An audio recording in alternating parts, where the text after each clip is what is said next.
20 years of experience, I just learned how to make a freaking perfect square. Bonjour Sugar Geeks! This is Christophe here with Liz. And today we are going to show you how to make a beautiful cream cheese Danish. It's coming up next on the Sugar Geek Show. Alright Liz, so first let's make our Danish dough. Okay. I was researching pastries and they called them Viennoiserie.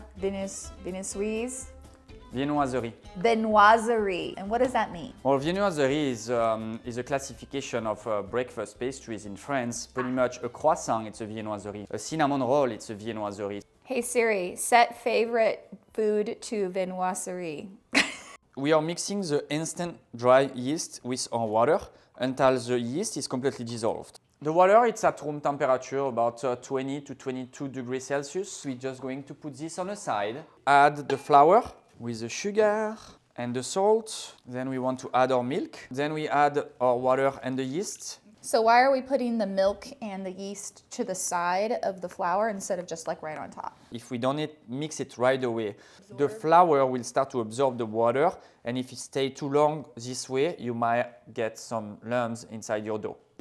All right, lid so we don't spray ourselves with flour. All right. And then we want to mix this in a low speed. Now we want to add our egg yolk, and we're going to mix it in a first speed for about 4 minutes. Set a timer for 4 minutes. All right, and then we add another 4 minutes in a second speed. So what are you looking for this to be done? You see right now, our dough is like ripping apart. So the idea is to develop the gluten inside our dough. Okay. So we want to add it for 10 minutes in second speed. And this is probably because we're using my Bosch mixer, which doesn't handle small amounts of dough very well. If this was a larger batch, it would mix it a lot easier. So if you have a KitchenAid, it might only take you an extra 4 minutes, but if you have the Bosch, just keep in mind that you might need to mix for longer. All right, so we're going to do a little test, which we call the window test. Okay. So pretty much we can take a little piece of our dough from a little bowl, and then very carefully you start to stretch your dough. Nice. Wow. Oh yeah, that looks really nice. So we know the gluten has developed and we're ready to move to the next step. Correct, finally. That's what I was gonna say, but you know. So now we want to shape this as a ball. Okay. Okay. So we tap, tap, tap. That's going to continue to develop the gluten also. Nice. We want a nice, smooth ball. You can absolutely make the dough ahead of time and freeze it. Now we're putting on a bowl, and now we are going to let it rise for an hour at room temperature until it doubles the volume. If your room is very cold, put this in a warm spot. Like below 70 degrees, it's never going to rise. Or it's going to take a long time. A long time. Woo! So let's move on into our butter block. This is a butter that has been put at room temperature for about a couple hours. Let's start on the process, and we're gonna tap, tap, tap. Get our anger out. So when I was in pastry school, we made our butter block in plastic wrap that was in a square. Okay. Did you ever do it that way? No, but you can show me. And you take your butter. Oh. So you just make your flat edge here, and you bring this down, and then you bring this down. And then how long do you want it to be here? Yeah. In here? Okay. Just make it square. Okay. Like a corner. Yeah, so you just go like that, and then like that, and then you just roll into the corners. Wow. I learned something. Yay, I taught you something. I love it. Voilà. Yeah. 20 years of experience, I just learned how to make a freaking perfect square. Let's put it in the fridge for about 30 minutes. Now let's make our cream cheese filling. So this is going to be a very intense multiple step process, correct? Yes, 3 ingredients: cream cheese, cream, powder sugar. Let's put the cream cheese. Then we want to add a little bit of cream, just a little bit. And we smoosh, smoosh, smoosh. Smoosh, smoosh, smoosh to smooth, smooth, smooth. A little bit more cream in 3 parts. Yeah, in the mixer it will take really 2 seconds, but for a small quantity like this, we don't want to use the mixer because remember that the best equipment of a chef is your hands. Is the hands. Now we add the powder sugar. And let me guess, we mix. This is basically cream cheese frosting. So you're pressing the spatula against the bottom of the bowl to kind of squish out them lumps, right? Correct. It looks like butter. Ooh, mayonnaise, even better. Let's put it in a piping bag. And you want to roll your dough. Okay, so explain to me what we're doing and how you know to do it. You don't want the burned cream puffs in the shot? All right, Liz. Our dough has doubled up. Doubled in size, okay. So take a little bit of flour, put it inside your marble. And now we're going to make a little rectangle using a small rolling pin. And you want to roll your dough about 2 times the size of the butter. Nice and even. The thickness of our dough is about 1/4 inch. And then we are placing our dough inside our shippen. Plastic wrap over the top and in a freezer for about 30 minutes. The idea is to get our dough the same consistency as the butter to start the lamination process. So we can see our Danish and our butter looking very nice. It doesn't break, pretty malleable. We are going to make it a little bit larger just to make sure to get the same length as the butter. Does this have to go all the way over? Correct. So this is going to be flip like this and this flip like that. And they meet in the middle? Yes. I see. So that's perfect. And you really don't want to touch this too much with your hands because it'll start softening the butter too much. Correct. So you're basically wrapping the dough so it is covering every edge of the butter. Now we want to press down. Press, press, press. This is attaching the dough to the butter. And then we can start rolling.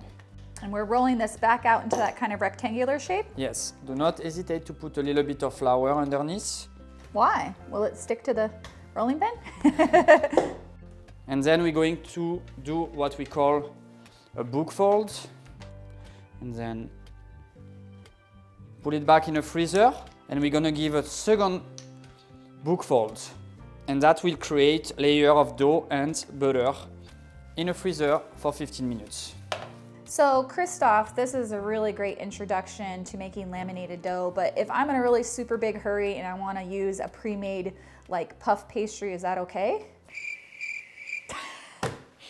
Yes, absolutely. It's going to be okay. It's definitely not going to be exactly the same result as the Danish dough because the Danish dough will have a doughy and crunchy consistency versus a pre-made puff pastry dough, which will only be crunchy. But if you want to see how we make a homemade puff pastry, you can check out the recipe right here. And then we're going to do a book fold. Can I do it? Yes. Really? Yes. You trust me? I do, 100%. Do I press down first? You can just straight roll. Okay.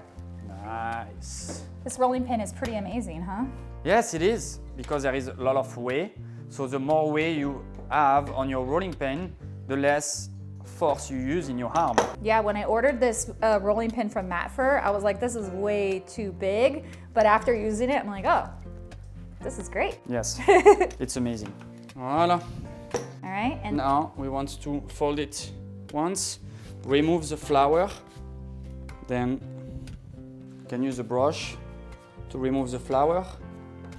Voila. And then that's it. Then we put it back in the freezer until it gets pretty hard but not frozen. Now we're going to start rolling our dough. All right, Liz, our dough is ready. Flour on both sides. You don't want the Danish dough to attach to the table. And then we can start to roll. This rolling pin is actually a beautiful tool. We have some little disc that is attached and you can take them out actually. And that's pretty much going to roll the dough to the perfect thickness that you're looking for. So this one, we are using a 3.5. So we're going to plug it, the attachment over here. And this way, you see between the table and the rolling pin, there is a little gap. Yes. So that's the final thickness of our dough that we are looking for. All right, let's roll the dough. If your dough is retracting too much, what you want to do is to pre-roll it, put it back in the freezer and finish the rolling for about 10 minutes. okay. This has been in the fridge for 10 minutes. Ah, much better. Okay, it's thin enough. All right, now we are going to just cut the edge just a little bit to make a little nice rectangle. So this is about 8 inches by 15 inches. And we're going to start to roll our dough from top to bottom. Rolling it like you're making cinnamon rolls. So you're making kind of a tight spiral there, yeah? Yes, we are. And you want to brush out the flour. We're going to use our little bicyclette. What? Le bicyclette. Bicyclette. Yeah, that's a beautiful tool to be really precise.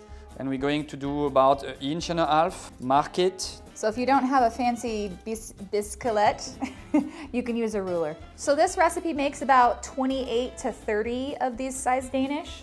That's right. That's enough for me. I don't know what you're gonna eat. All right, and now what we're going to do is to take the side and put it underneath and press it nice and flat. When you work with a dough that has yeast inside, it's really important to keep it cold as you can until you proof it. Okay. Otherwise, the yeast starting to develop also can create a skin on the top of your product. We're going to proof them about 1 hour to 2 hours, depending on the room temperature. Okay. The goal is to have it to be about double of the size. Because they're going to raise, we want to space them apart. Okay. And we're going to use another shipment for the rest. Okay, sounds good. So plastic wrap over the top. And into a nice warm spot. And now we're going to pipe cream cheese in the center of our Danish. Okay, so our Danish are puffed. Yes, they are ready. You see, they are like really almost double in size. Yes, you can feel that they're poofy. Look at those beautiful layers. The first things we're going to do is wearing pink gloves. Gotta have the pink gloves. Super important. We want to press in the center. So pretty much poke a hole and give a little space to put your cream cheese filling. This is not gonna smush. It's not gonna damage it. No. Okay. We prepare our egg wash ahead of time, which is 1 egg with a pinch of salt and just a little bit of water. The salt pretty much help the egg white to become more liquidy. Interesting. Actually. And then we want to egg wash. Ooze egg yolk all over the place. Yes. And we're not egg washing the top? No, because we're going to put the cream cheese in the center, so it's not necessary. And now we have our cream cheese filling ready in our piping bag. And we're going to pipe cream cheese in the center of our Danish. Now, if I wanted to add some other fillings like cherries or apples, would I just put it right on top of the cream cheese? That's correct. Oh, wow. Yes. What I like to do is to make a separate jam and then bake your Danish with the cream cheese only. And at the end, you can have your nicely fresh compote over the top. Ah, my mouth is watering. Let's please bake these. Okay. We warm up the oven at 360 and we're going to bake them for about 15 to 20 minutes. If you want the recipes for some really great fruit fillings like Christoph was talking about, click the link down below. Oh, right below. No, Right. don't listen to him. Psh. You slap the French guy with your pink glove. Really important. It's really important. Wow, Christoph, these Danish are rising a lot. I can really see all those beautiful layers, but what if it doesn't look like that and they're not rising? What do you think the problem might be? Sometimes your butter is too cold and it might crack inside the dough, and that will prevent some nice layering. Otherwise, if your butter is too soft, it could be incorporated to the dough, and that also can eliminate the layer factor. One other thing I'd like to add to that, Christoph, is there is a really big difference between butters. So That's making correct. sure you use the European butter is also important. Yes, 82% of fat content is really important. Otherwise, you have too much water in your butter. Plugra is a really nice brand. We're not sponsored, but we're open to sponsorships. I need 10 kilos butter immediately, stat. All right, our Danish are ready. Oh, look at that one, wow. That looks stupid good. So good, I'm dumbfounded. All right, now you want to add a little powdered sugar. Oh my God. Wow. Look, you can see all the little layers on the inside. It's similar as a bread or brioche dough. And on the outside, it's crunchy. Thanks for watching us eat food. See you next time on the next video. Bye, everybody. Au revoir. Nice. Doing the outros now, too.